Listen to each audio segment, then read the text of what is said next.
But if someone was watching you, how would they perceive you? What would they learn from you? What philosophies would they come away with? Would they watch your life and see Jesus?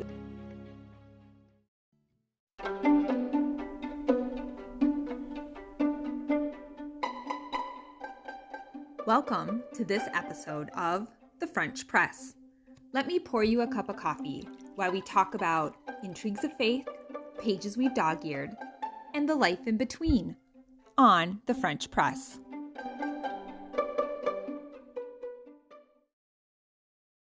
I have my cup of coffee here and my books laid out before me. This is all my favorite things.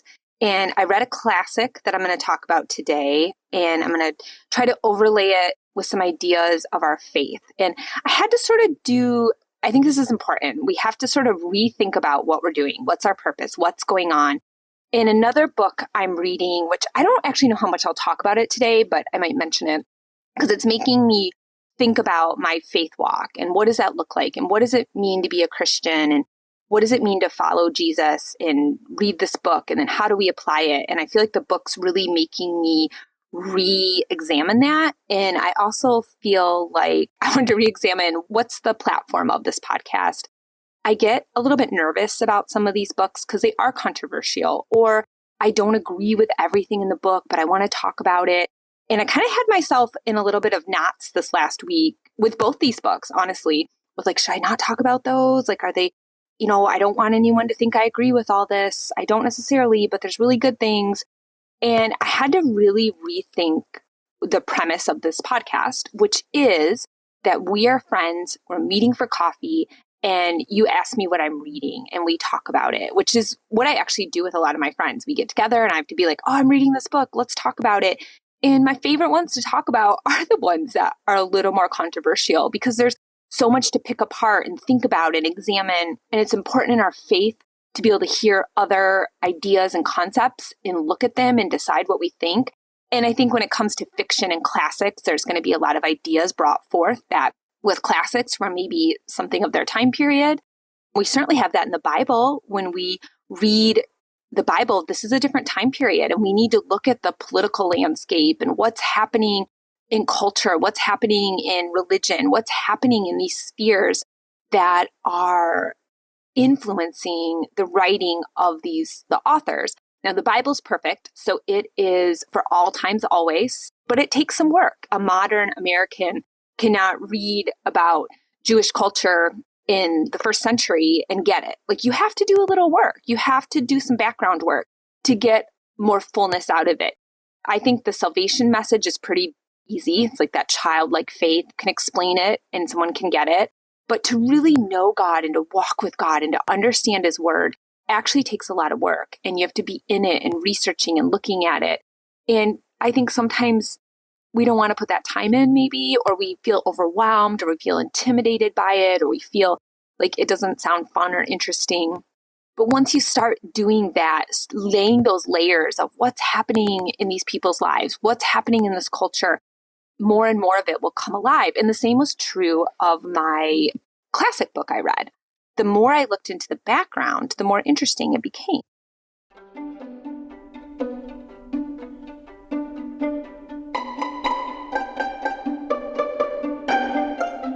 So the book I'm reading in my study group, and I don't necessarily pick these, so that's kind of interesting, just like being in a book club, or actually a lot of the books I've talked about on this podcast are not books that I saw after. It's like someone gave them to me, maybe my study group picked them, and a lot of them, if you've been listening, I found in the free library, and I just started them and was often surprised at how much I like them.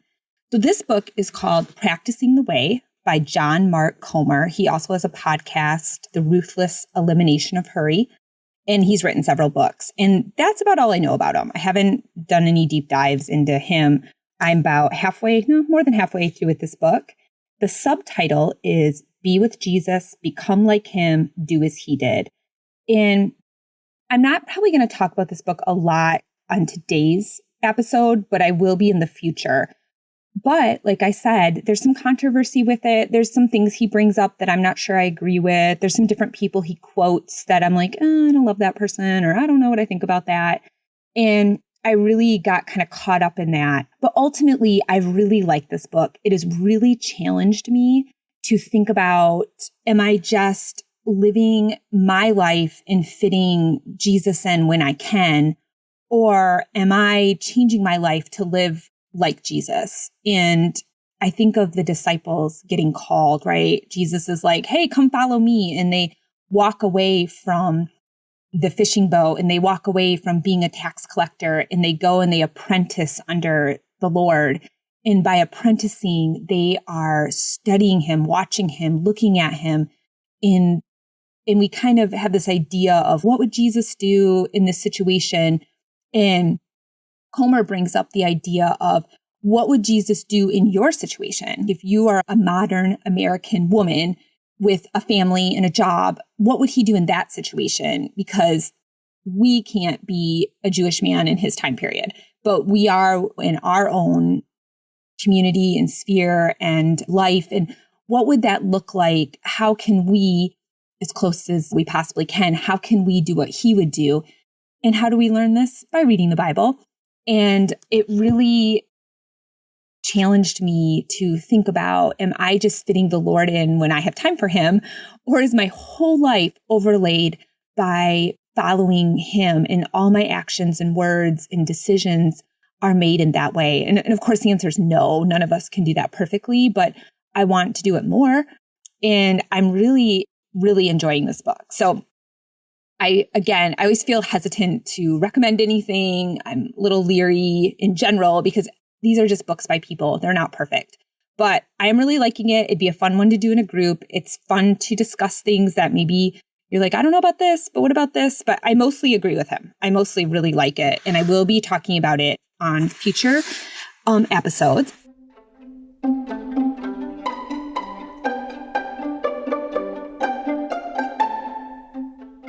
Now, I am guessing 100% of you have heard of this classic, and maybe none, if very few of you have actually read it. But when I say the name, you're going to get an idea in your head. And I think that's interesting now that I've read the book, how off the pop culture idea is of this book. And it did make me think about the Bible and how often are we getting our Christianity, our faith, our ideas just from other people or culture or social media. Maybe it's just funneled through one pastor at church whenever you go to church on Sunday, and that's it. And there's nothing else you're really getting out of it. And it makes me think of like the game of telephone, right? When we were kids and you'd whisper something in someone's ear and then the next person whispers it until it gets to the end of the line and then it's completely different. And I think that happens with the Bible and with faith and Christianity as it gets kind of through this line of people talking. And when it gets to you at the end, is that actually what the Bible says? Which is why we need to read it for ourselves. We need to study it for ourselves to know what it really is all about. So the classic I read is Frankenstein. It is one that I missed somehow in my reading literature years. And so I'm going back and trying to catch some of those. And I actually really liked Frankenstein. It is nothing like I expected. So you probably get the pop culture image in your head. He's probably like a green monster with black hair and maybe some bolts in his neck. And he just kind of walks around and chases villagers. Those were all the images I get with Frankenstein. Like he's kind of like a classic monster. He seems to show up if there's anything to do with monsters, this Frankenstein's there. But as it turns out, and some of you already know this, but as it turns out, Frankenstein's not even his name. That's how off we've gotten with this book. Frankenstein is the name of his creator. I think people call him the scientist sometimes, but he wasn't even that. So we'll get into that. His name in the book is Victor Frankenstein, and he created the monster. And the monster actually doesn't have a name. He is the creature, the demon, the monster. He's described as hideous and grotesque. He's never described as green. I don't know why he's always green. He tends to be described as yellow, and he has like watery eyes. That's the main description you get of him, that he's big and huge, ill-proportioned, grotesque to look at, but yellow with watery eyes. So I have to change the Frankenstein image in my head along with the name. I mean, I'll probably mess up as I talk about this and call the monster Frankenstein, but Frankenstein is actually his creator. So this book was written by Mary Shelley. There is a little dispute about how much her husband, Percy Shelley, helped her. Some people say he co-authored with her, some don't. The idea was definitely hers, and she may or may not have had help kind of fleshing out the story. So I found the time period around Frankenstein really interesting, and I'm going to talk about it briefly. And if it's something you're interested in, do your own research, look into it, have grace with me if I mess up a couple of the dates or times. I didn't take extensive notes, but I do want to mention the background before we get into the book itself. So Mary Shelley was the daughter of two very radical thinkers during the Victorian era, but it's also the Romantic period. And the Romantic period is really highlighted by a push towards the arts, in literature, in philosophy, and even sciences. And it's sort of pushing them out to their limits. It's going against the constructs of their time, what they've been taught, and pushing them out. And the more I read about the Romantic period, the more I was liking it almost to the movement in the 60s, sort of like the free love movement and do whatever you want in the name of love, in the name of art, in the name of music or whatever was kind of happening there. And you could experiment with things, and that was okay because we're experimenting for the sake of experimenting and we're trying to figure out life. And really, I feel like if you dress them in Victorian clothing and have that image in your head, there is some likeness there when I studied it. So Mary grows up with these radical parents who are really pushing the limits of society, and they're really questioning even the origins of life. And this is sort of where Darwin starts to show up on the scene. She would have been a contemporary to the Darwin we hear about, his, I think his grandfather or great-grandfather, Erasmus Darwin. And he was doing some experiments, and there was a lot of talk around the origins of life and what is the spark of life. And you can probably already see how that relates to the book of Frankenstein.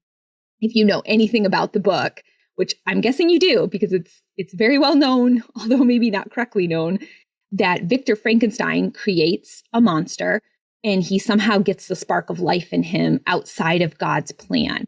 And this is really the conversations that were going around young Mary. I mean, she's 16 when she writes this book. I think it's published when she's maybe 18.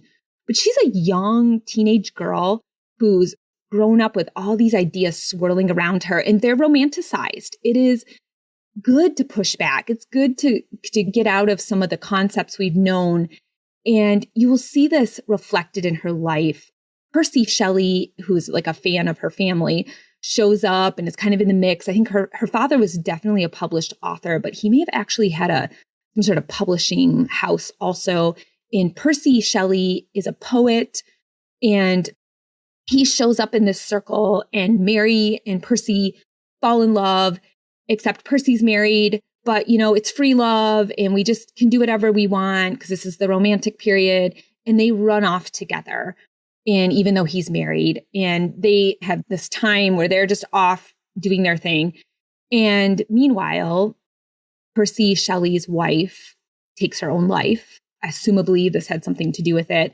So Mary and Percy's relationship right out the bat is already shrouded in tragedy. And already we're pushing against the boundaries and the guardrails that God has put on us. And when we read the Bible, we know that God does not condone affairs and he does not condone free love, as we like to call it. He has designed us to be in certain relationships, and certain types of love only belong in certain types of relationships. So we're looking at marriage and upholding to marriage and not running away with other people.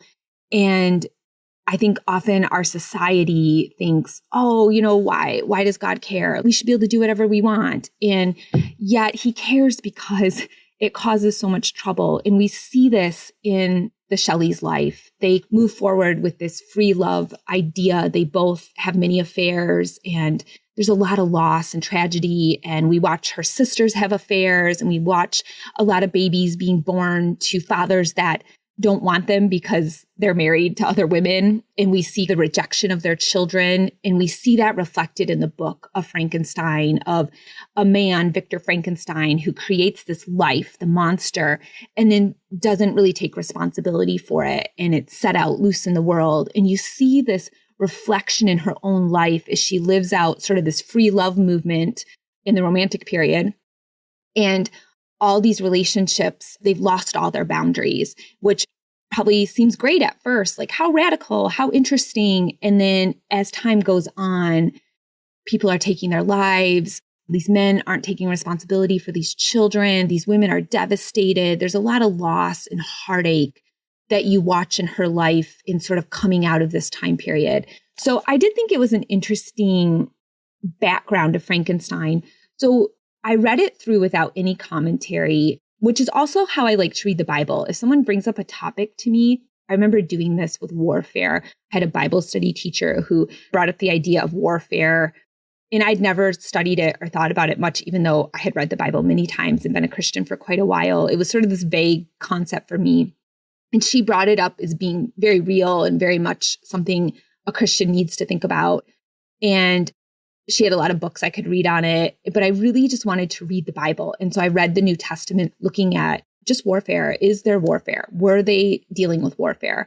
And I was shocked how much it was in there. Even though I'd read the Bible many times at that point, it really just hadn't stood out to me until I went looking for it. And it really shaped how I live my life today and how I think of my walk and how much I think how real our enemy is and how much he can interfere with us if we allow it. Anyways, that's its own concept I'm not going to get into, but it was a subject that I didn't want any commentary on it. I wanted to just read the Bible. So I read the Bible on it and thought, okay, this is here. I see it. Now I want to hear people's ideas. And then I've read lots of concepts on it, to it being, it's all the time, it's crazy, to it's hardly ever, just all these different concepts, and trying to decide where I land, and then reread it after reading the commentaries and was able to form sort of my own opinions. And I felt that way about Frankenstein. I read it through and I was like, okay. And then I did all the research. And then now I actually want to read it again because now I sort of understand the time period. I understand what's happening here. So along with this free love movement that was happening in the Romantic period, you start to see something, we're going to call it radical science.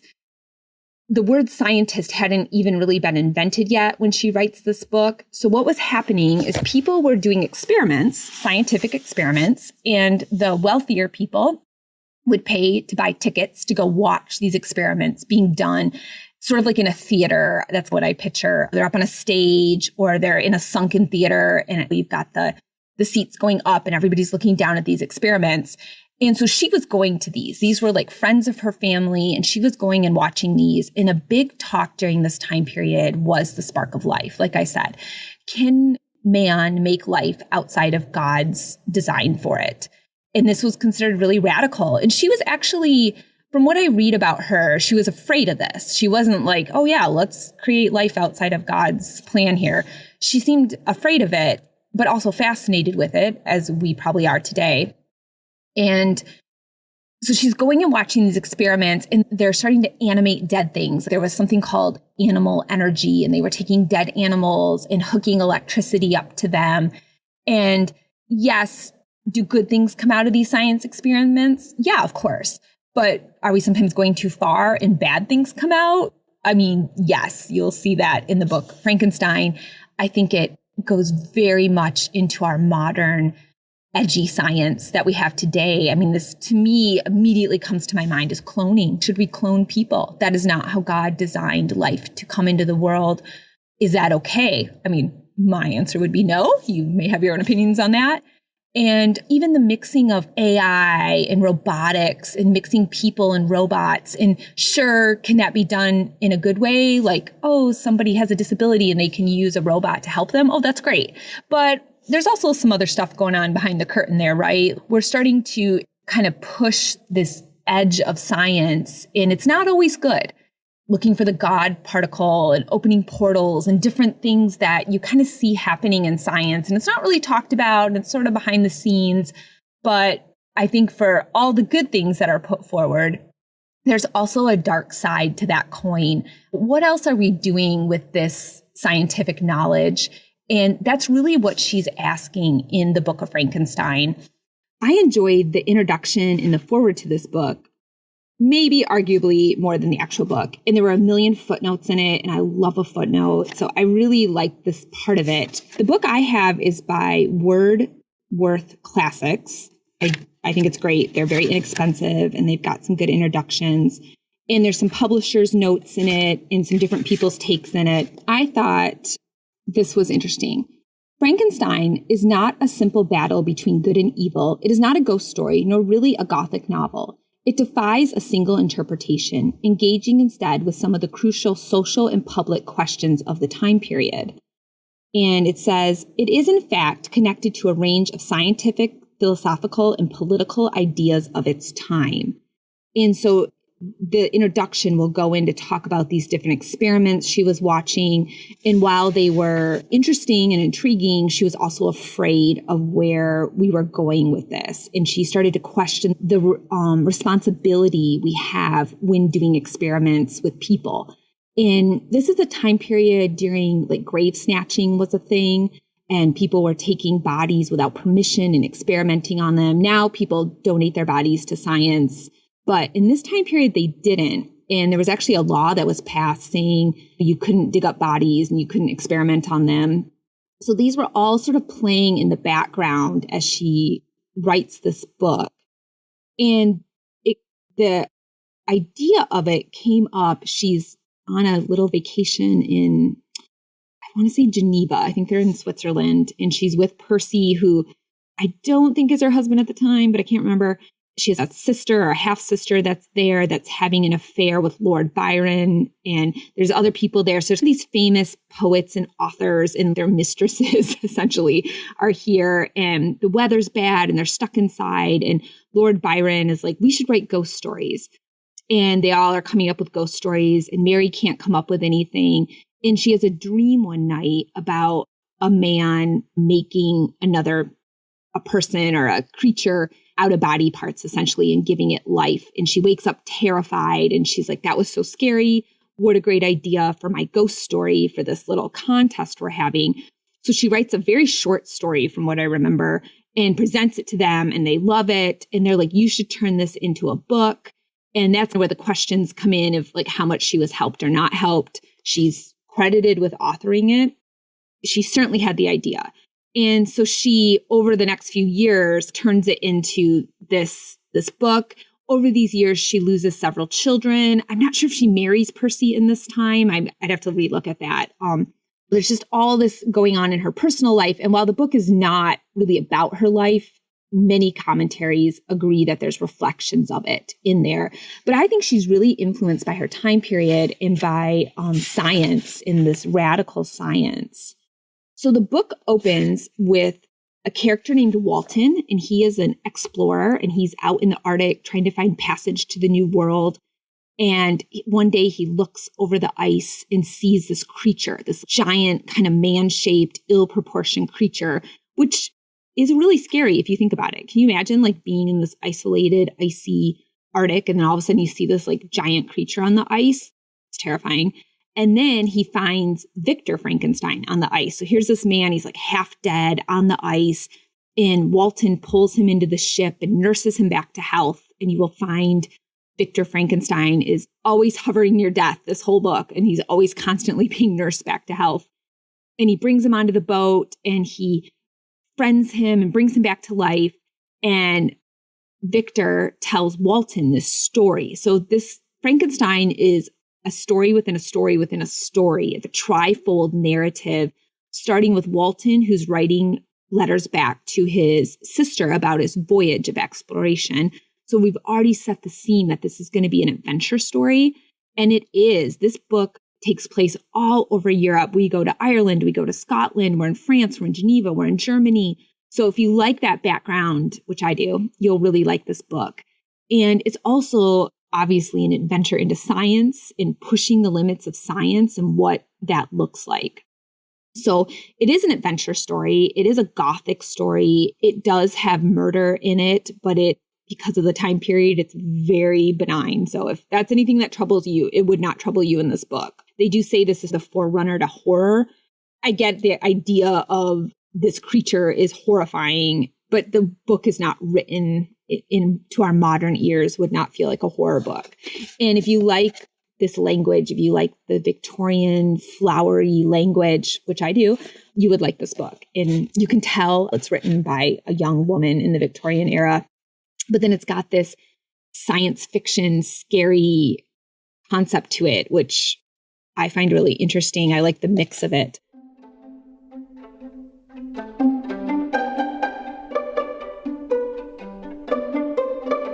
So he starts to tell Walton the story of how he created this creature. And he's living in Italy and he goes off to school in Germany and he's taking these classes of like chemistry and cutting edge ideas of philosophy and life. And again, you can see Mary's life here. This is what was happening in this time period. This is what people were talking about. And he decides he's going to figure out the spark of life. And he goes about and collects the body parts, which we know this was a law that was taking place. This is something people were afraid of during this time period. And he gets all these body parts and he puts them together and he sparks this creature to life. And she doesn't explain how or why. That is not gone into at all. I actually thought the climax of the book of Frankenstein would be him creating the creature. I thought it would be all about him figuring out how to do it, creating it, and then obviously it goes wrong and the villagers chase him. And that is not it at all. He creates the creature and it's almost like, okay, the creature's already been created. It was very anticlimactic. He creates this creature. It comes to life. He's terrified of it. He faints and the monster jumps out the window. And you're like, oh, okay. And this is pretty much at the beginning of the book.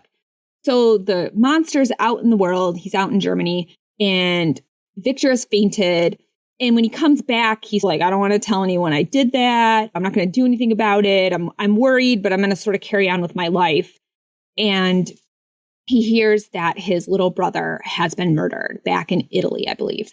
And so he's traveling back to Italy to see what happens. Now we've got like a murder mystery element to it. So we've had the science fiction, we've got adventure, science fiction. Now we've got a murder mystery. And he's heading back. And the whole time as the reader, you're like, oh gosh, was this monster involved in this? And you don't know.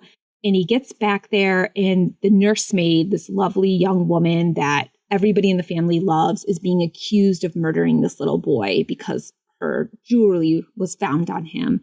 And you're like, okay, what's happening here? Did she murder him? Did something else happen? And Frankenstein himself is trying to figure it out. And I'll leave that part in case you want to read it, because I found that part really interesting. So eventually he comes across the monster out in the forest, and the monster is saying to Victor, I want to talk to you. You are my creator. We need to talk. And he lures him out into the woods and they talk in this abandoned cabin. Again, you can see reading this in this Victorian time period when nothing like this has really been written, how scary it would have been, how spooky this idea is. I think we're kind of hardened to this. And I had to kind of keep taking myself back to being the original reader, not knowing what's happening, not knowing where it's going. And then he gets him out to this cabin and then he starts to tell his story. So now the monster has a story. And he says, I was abandoned in the world. I have no parents. I don't know what's going on. He's essentially an infant, just born. He's just born grotesque creature. And everyone's afraid of me. And I quickly realize I'm not like anybody else. And there's no one else like me. And I have to run off in the woods and hide. And he finds this family. It's a French family living in Germany, the de Lacys. And he hides in their woodshed and he watches them. And by watching them, he learns about culture and history and language. He gets education or a lesson.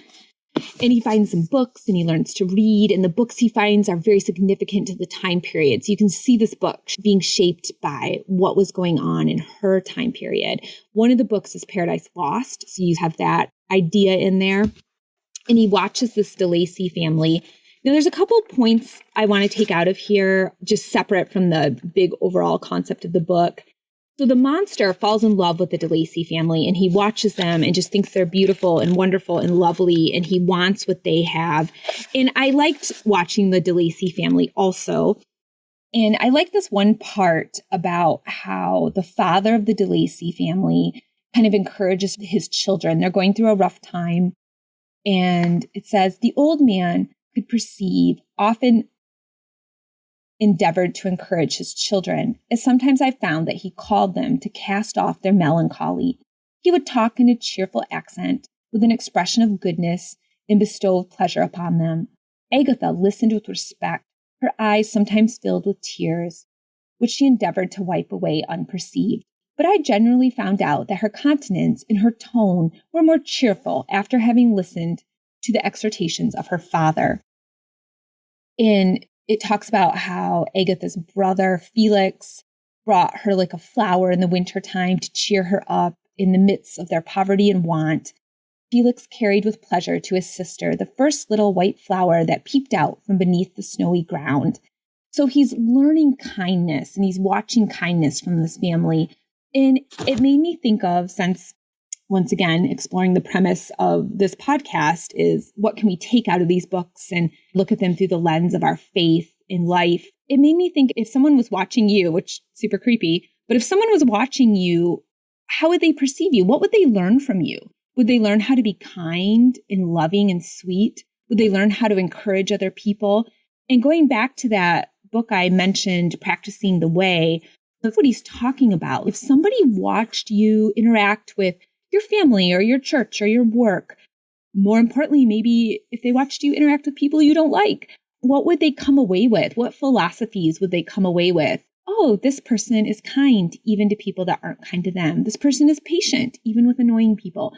Would they watch your life and see Jesus and see the Lord and see our faith coming out in our actions and deeds, the way the monster saw with the DeLacy family? So I found that part interesting. I marked it up and I thought, yeah, people should be able to tell we're different. We're working by a different set of rules, right? We're not in the world. We're in our faith. And so the Bible teaches us a different way to live. And including, we look at Mary Shelley and the decisions that were being made in their own personal lives and the tragedies that came out of that. And that the Lord has set these guardrails up so we don't have to have tragedies because we made bad decisions. We will encounter suffering. We will encounter suffering for doing the right thing. It's not an avoidance of suffering. It's an avoidance of suffering for the wrong things, which I believe First Peter, he talks about that. He's like, you're going to suffer, but suffer for the right things. Suffer for following God. Suffer for loving others. Don't suffer because you made decisions outside of God's will. God set up the way we should be for our own good because he loves us. And that made me think of all of that when I'm reading these books. You know, it's like God put these guardrails on and they're loving guardrails. It's like putting the little side guard on a toddler's bed. We don't put that there to be mean. We put it there so they don't fall out and get hurt. And as parents, we're putting guardrails up around our children all the time. Or if you work in a nursery or you work with children, you can't just be like, do whatever you want, kids. I mean, bad decisions will be made. It has to be, we don't talk like that. We don't hit. We don't do this. We don't talk that way to people.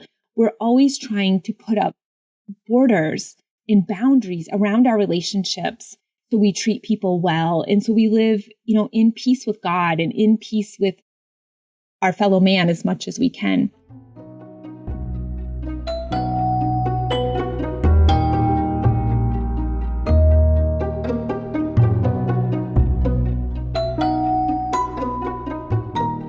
So I like that section of the book. But alas, the monster is rejected by the DeLacy family because he's so grotesque looking. And this sends him off on a murderous rampage. So here's another lesson from the monster. If people reject you, he loved the DeLacys, they rejected him, and then he goes off to murder people because he takes vengeance into his own hands. This is also not how we want to be, right? We will be rejected by people we love. We will be hurt by people we love. And do we try to hurt them back? Do we try to get them back? Or do we love our enemies? Frankenstein, the monster, was not capable of loving his enemies. We'll see as the book unfolds. I was in Romans today, 12, and it says, verse 19, Dearly beloved, avenge not yourselves, but rather give place unto wrath. For it is written, Vengeance is mine, I will repay, saith the Lord. Therefore, if thine enemy hungers, feed him. If he thirst, give him drink. For in some doing thou shalt heap coals of fire on his head. Be not overcome of evil, but overcome evil with good. So we see the creature, the monster, he's hurt and he just reacts in this vengeful, awful, murderous way. And he goes about and starts killing off Victor's family. And then Victor, who's sort of been hands off with this creature, he pushed science to the edge. He created this monster and then he just let it loose in the world. And he really doesn't do anything about it until the monster starts coming after him personally. And I think of this with modern science. What are we doing that's pushing the edge? What can of worms are we opening? What are we opening that we can't shut once it's open? And then who's responsible? If this monster goes out and terrorizes people, who's responsible? Seems like it should be Victor. He eventually decides he's going to hunt this monster down, which is where Walton finds him on the ice. He's been hunting this monster down finally, and he just wants to get him out of the world because he's wreaking havoc on the world. But there's already been so much destruction. And I couldn't help but think of it even like with sin in our lives, right? When we sin and then it's kind of loosed out in the world and we hurt other people, and it becomes just this monster in our lives. If you think of addiction or abuse or, as these things unfold, they get worse and worse and worse and they hurt people around us. And unless we ask the Lord to come in and help us and deliver us and sever us from these sins, his blood is redemptive. He died on the cross for the saving of sins. He redeemed us through his sacrifice of his life. And then he rose again and he conquered death and he conquered sin and he conquered disease. And all we have to do is call on him, call on his name.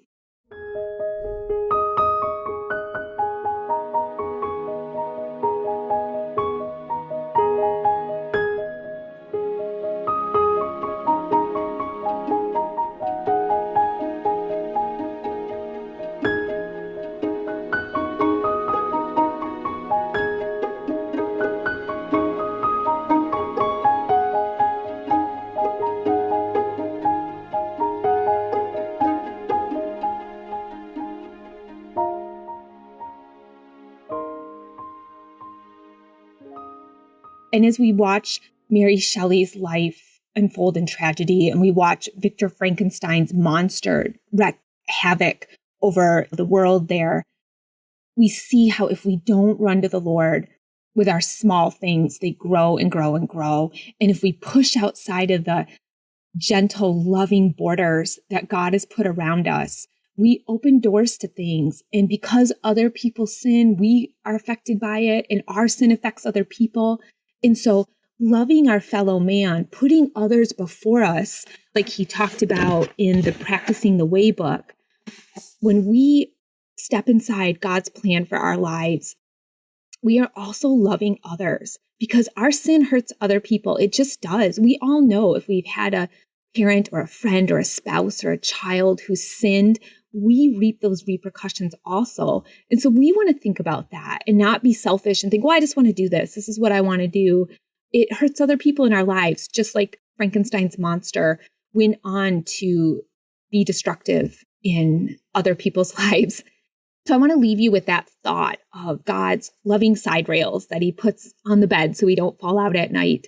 The guards he puts around us so we aren't harming ourselves and harming others. And Mary Shelley was in a time period of pushing some of these things. And I think we are too. I think Frankenstein is just as much for today as it was for 1818 when it was published. We are still pushing the limit on relationships, on society, on art, on philosophy, on literature and sciences and in faith and religion. We're still trying to push out those limits and be like, we can just do whatever we want and it doesn't matter. And if we aren't reading the Word of God, if we don't know what it actually says, we're going to be fooled by what society tells us, by videos we watch and people we listen to, and those around us will say things and it'll sound good. And we'll be like, that sounds good. That sounds great. I'm going to do it that way. I know I had a period in my life where I was letting people talk to me and influence me that did not know the Word of God and did not understand why God is the way he is.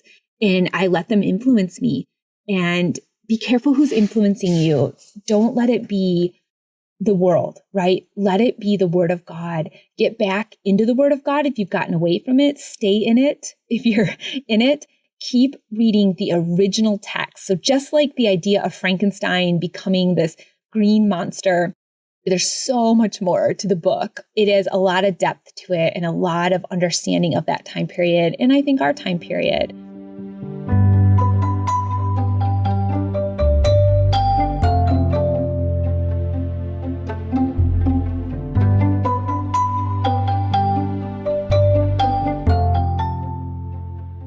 I feel like maybe this episode is a little Frankenstein together, pulling some different pieces and putting them together, but it feels very fitting to the idea of something being Frankenstein, things that are put together that shouldn't be.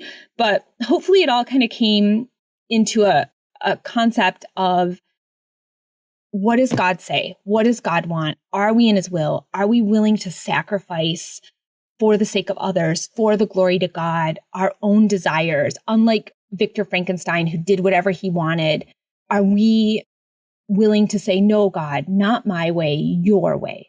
And the only way we can know his way is if we're in his word.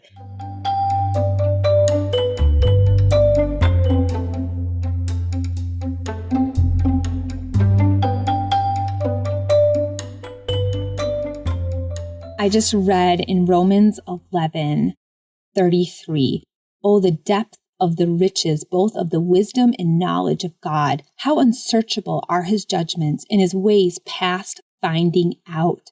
For who has known the mind of the Lord? Who has been his counselor? Or who has first given to him, and it shall be recompensed upon him again? For of him and through him and to him are all things, to whom be the glory forever. Amen. So if we read our Bible, we know God is the author of wisdom and knowledge. He made us. He created us. He knows the best way for us to be. He does not promise it'll be easy. He does not promise you won't suffer, but suffer for good, like Peter said, like Paul says. Learn from what God has to teach us. He set up his path for us to follow for our own good and the good of others. So I just love that. The depth of riches, both of the wisdom and knowledge of God.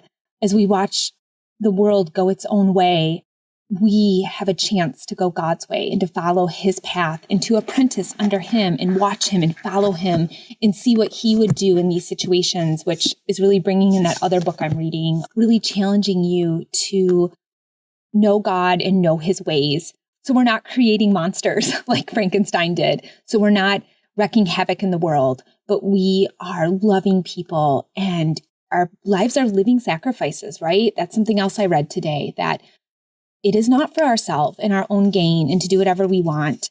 It is for others and for God. So I leave you with Romans and knowing God and knowing his riches, and look at Frankenstein as a cautionary tale, right? Sometime maybe you catch yourself being like, oh, nope, I don't want to do this. I'm going to see what God says, and I'm going to do it that way. So thanks for listening. I love talking about books. I love talking about the classics in the Bible. And yep, some of them are controversial, and I'm trying to be okay with that. I think it makes for interesting conversations and interesting talk. And I hope you pick up some of these books and read them with an eye for, let me check this out. Does this line up with the word? Even what I'm saying, check it out for yourself.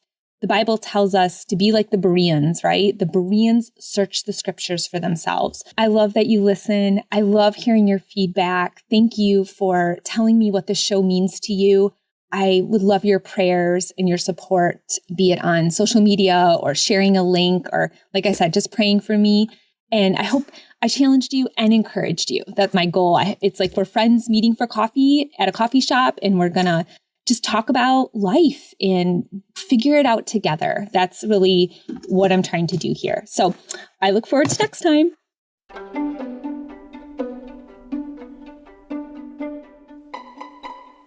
I'm so glad you joined me today on the French Press. If you liked what you heard, you should follow me. That way you'll get all the latest episodes. And if you wouldn't mind taking a minute to rate the show. Also, if you'd like to follow my blog, The Demi-Toss Drafts, I have a link below in the show notes. Follow me on Instagram and Facebook. Anytime you can leave a like, comment, reshare a post. All these help my ministry get more traction. The most important thing you can do is pray. I really appreciate all of your support. Thank you for sharing a French press with me today.